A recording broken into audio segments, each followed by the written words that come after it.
एक पिता अपने परिवार को अच्छी ज़िंदगी देने के लिए भारत छोड़ कुवैत कमाने जाता है, दूसरे देश।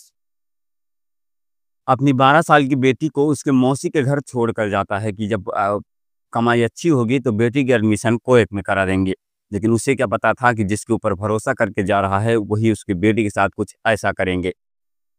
तो नमस्कार, मेरा नाम है आशीष और आज की जो मैं कहानी सुनाने जा रहा हूँ, ये कहानी बेहद चौंका देने वाली है।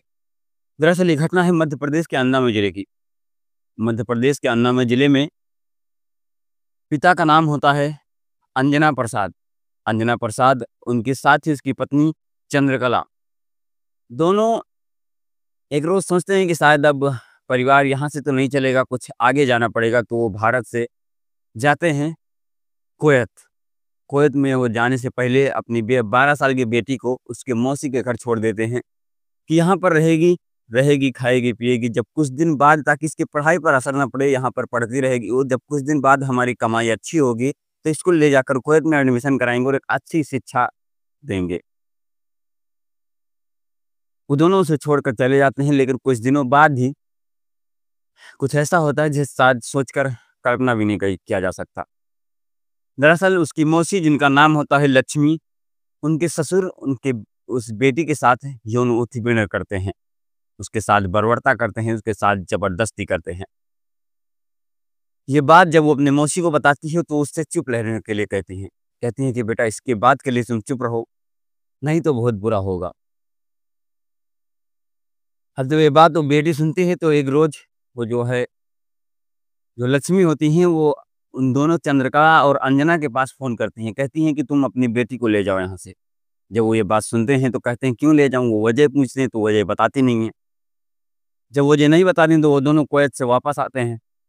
आने के बाद वो सीधा अपनी बेटी के पास मिलने के जाते हैं। जब बेटी के पास मिलने के लिए पहुँचते हैं तो बेटी ने कुछ ऐसा बताया जिससे शायद सुनने के बाद उनके पैरों तले ज़मीन खिसक गया और सोच में पड़ गए कि आखिर कोई अपना कैसे ऐसा कर सकता है। उसने बताया कि हमारे साथ जो हमारे रिश्ते में बाबा जी लगते हैं, उन्होंने हमारे साथ ऐसा घटिया घिनौना कृत्य किया है।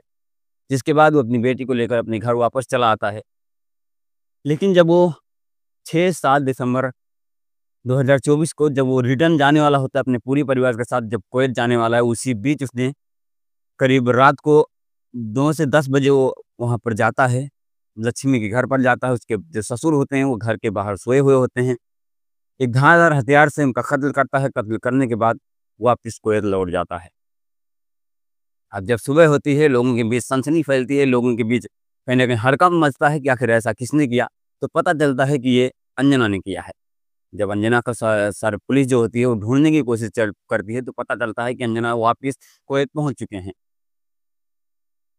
फिर साथ ही उन्होंने एक वीडियो भी बनाया और उस बाकायदा उन्होंने अपनी जुर्म जो है वो कबूल की। उन्होंने बताया कि हमारी बेटी के साथ ऐसा हुआ था, इसलिए हमने किया। लेकिन अब आप सोचेंगे कि उन्होंने पुलिस को क्यों नहीं बताया इस बात के बारे में? तो मैं बता दूँ, उन्होंने पुलिस स्टेशन में जाकर कंप्लेन किया था, लेकिन पुलिस उस पर कोई एक्शन नहीं ली। साथ ही उनके पुलिस ने उनके ससुर को तो समझा-बुझा कर भेज दिया, लेकिन उनके खिलाफ कोई सख्त कार्रवाई नहीं की गई। जिसके बाद उनको गुस्सा आया और उसी गुस्से में एक पिता ने उसकी जान ले ली और पिता एक हत्यारा बन गया। तो अब कहीं न कहीं ये इस पर सोचने का सवाल खड़ा करता है कि आखिर कोई अपना, जिसे हम अपना मानते हैं, वो इस तरीके की घटिया हरकत कैसे कर सकता है? कहीं न कहीं अब शायद अपने भी इस दुनिया में अपने नहीं बचे हैं। जिन्हें हम अपना मानते हैं वो वाक़ई अपना होते नहीं हैं।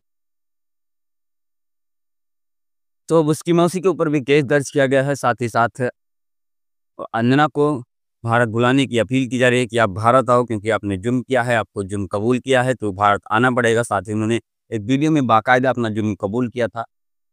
तो इतना ही था आज की कहानी।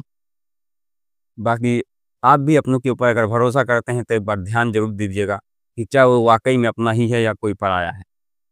तो इस कहानी को सुनाने का मकसद किसी को हैरान करना है, किसी को परेशान करना नहीं, बल्कि लोगों के अंदर एक जागरूकता फैलाने की कोशिश है। तो हमारी ये कोशिश कैसी लगी कमेंट करके बता देना। तो चलिए मिलते हैं किसी नए वीडियो के साथ, तब तक के लिए जय हिंद, जय भारत।